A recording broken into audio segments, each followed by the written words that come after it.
Hello, world, and welcome to another Wisdom Wednesday episode of the Alter Your Health podcast. I'm Dr. Ben. And I'm Dr. Susanna.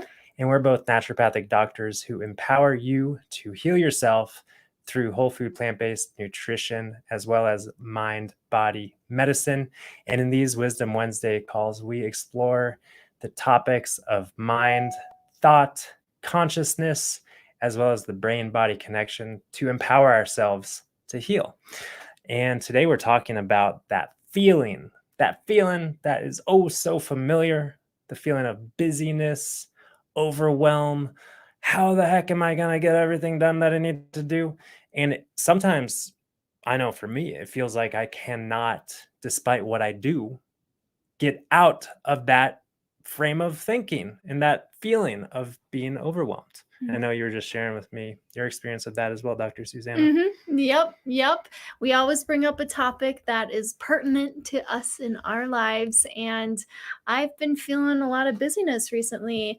And, I was just sharing with Ben that, when I really stop to look at where that feeling comes from, I know that it actually doesn't come from my calendar. Yes, there are some weeks where I have more things to do on the calendar, but when it comes down to the execution of all of those tasks and showing up for all the meetings and everything like that, really what it ends up being is just me living life, being present in life, being present in every moment. And that's something that we can do despite how much stuff we have on our calendar. So it's really become clear to me how the feeling of busyness is a state of mind. The more that I dwell on, oh my gosh, there's so much to do, I don't know if I'm going to have enough time to get it all done, the more of that kind of uncomfortable, busy, overwhelmed feeling I experience. And then we have a way of manifesting more things to do, right?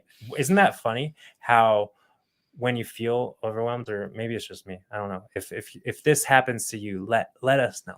But it's like I feel overwhelmed, and then there's like, oh, a stack up of even more things that I need to do. Oh, and yeah, if you could do that ASAP, that would be awesome, right? There's always some sort of deadline or expectation that we attach to that, whether it's a self-inflicted deadline, if you will, something that we expect of ourselves, or maybe that's expected out of us from our boss or our parents or our spouse or our children.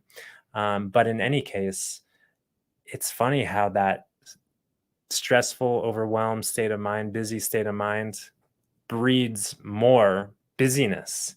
So it's like almost like the opportunity to just shut the circuit breaker, disrupt the cycle. And the way to do that, if you don't know, is like you were saying, is just like entering into the present moment fully and seeing how all of the monotonous, miscellaneous physical world reality things that, oh yeah, they're important, like things that we need to do to pay the bills and keep the lights on, like yeah, they're important, but actually they're not that important, because we have a way of always getting them done, always figuring out how to do things, always checking the boxes off our to-do list, even when we're not putting our own nose to the grindstone and forcing ourselves through the process.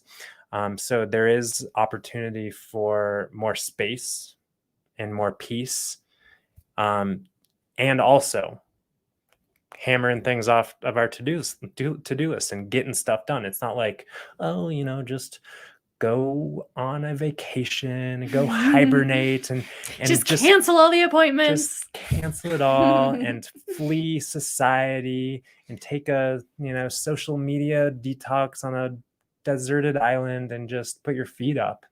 That's great, but a busy state of mind could follow you there, right? We can take our thinking everywhere and anywhere on the planet. And I know I've had the experience of quote unquote being on vacation, but sometimes like the first day or two of vacation, I guess it's kind of been a while, but the first day or two, it's like, what do I do? What do I do?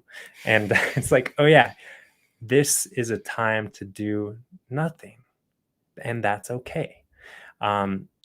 Anyways, I just kind of rambled, but Yeah, I just think it's so funny how, in this specific scenario of, let's say, having a busier week ahead of us. What is so funny about that busy feeling that comes up in our being is that it literally comes from busyness of thinking. um, we can actually have a full week and have a calm mind right. and have a completely different experience. So have you out there listening had that experience of, oh yeah, I had a full week. I did a lot. I had a lot on the calendar, but I wasn't stressed or overwhelmed by it. I know that I've had that. Have you had that experience, Well, Dr. yeah, Susanna? and what's interesting is that I've also had experiences in life where I just look at kind of schedules that I've had in the past where they were busier schedules. I had more just every day that I did, or more meetings, or more whatever it was. But how I think I look back at it and I could say, oh, I adapted to that. But it was really the state of mind that also adapted to just knowing that there's all those things I had to do in the day, but really that I was just living my life. I was living in the present moment. And it didn't matter whether I was in a meeting or whether I was at home not Mm. in a meeting. I was in the present moment either way. And then there's times in my life where I've really had nothing on the calendar. And then as soon as things start to fill up on the calendar, it's like, oh, it feels different. And maybe that Mm. stirs up more of the thinking that brings about that busy feeling, but it's still just us living life day to day. That's all that it is. Mm. Living in the present moment is just living life from day to day. And sometimes we're here, sometimes we're there. Sometimes we've got plans, sometimes we don't, but it's all the present moment. And we can show up in every present moment with a clear mind and not a thought-filled mind of, oh my gosh, I have this to do after this and that to do after this. And I think it's easy, like maybe I kind of already alluded to think about, oh, if I'm in a clear, clean, peaceful state of mind, then I won't be able to get as much stuff done. In other words, quote unquote, I thrive under stress or pressure.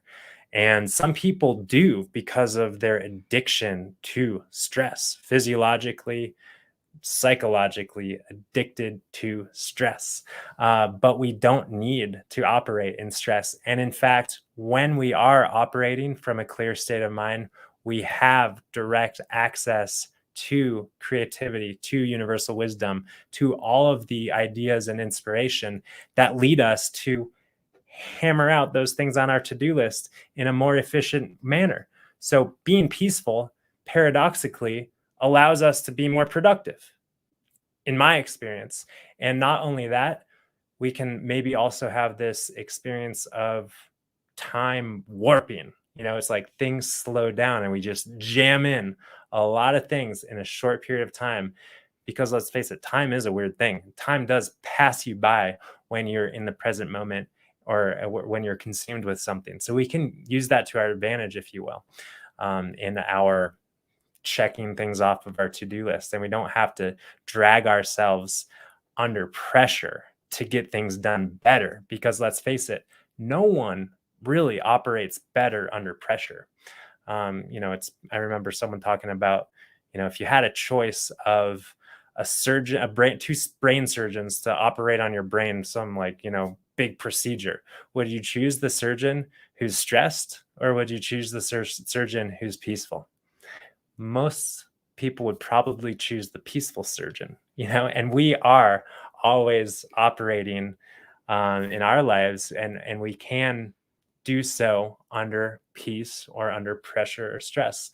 And it's important to know that despite your physical world reality terms, we are the ones that place ourselves under peace or pressure.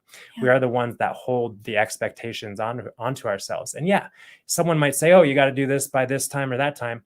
But those physical world reality deadlines, if you will, quote unquote, deadlines, like we're all faced with deadlines, is it really the end of the world if we allow ourselves a little bit of space to maybe be a day late or 15 minutes late or whatever it is? And is that really going to, lead to Armageddon? Probably not. And again, if we do allow for more peace to fill our being, then we'll have the creative solutions to actually get stuff done in a reasonable amount of time, right? Yeah. Yeah, and as you were talking, Ben, I also realized one more thing that I'd like to speak about, which is just how different people respond to busyness differently. They relate to busyness differently. Like some people would look at a busy day and say, "Oh, that's good.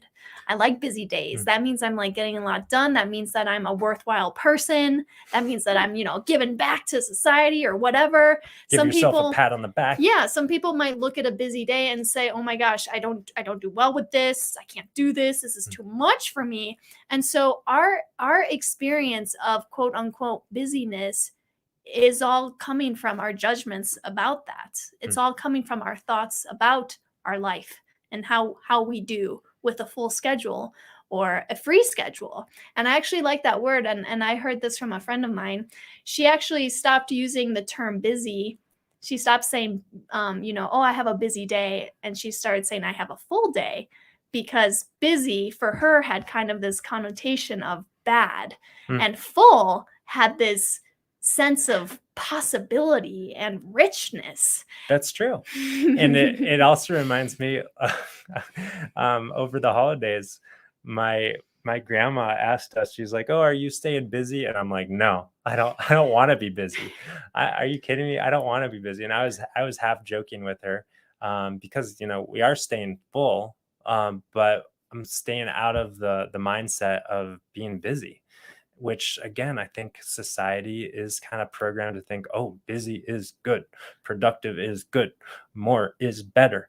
But we can be in that productive, infinite possibility, creative opportunity state of mind and be grounded and peaceful. In fact, again, Yeah. they work together. So, any last closing thoughts about going beyond busyness in our world, which is invariably going to provide us opportunities to run our hamster wheel and hop on and think that we need to do more and do more and do more? No. Okay, cool. Then we'll end with just a quick announcement about our Peace on Earth program, which is where we take these conversations even deeper, hear from you, and collaborate in the realms of mind, thought, and consciousness. And this is a weekly program on Zoom. We have weekly Zoom calls, all of which are recorded, and you can join on a sliding scale starting at just $25 a month. So if you're curious about taking these conversations to the next level, you're invited to jump on in. Just go to alter.health/peace-on-earth. Yep. We'll see you next week for another Wisdom Wednesday. Until then, we hope you have a wonderful week. Peace and love. Bye for now.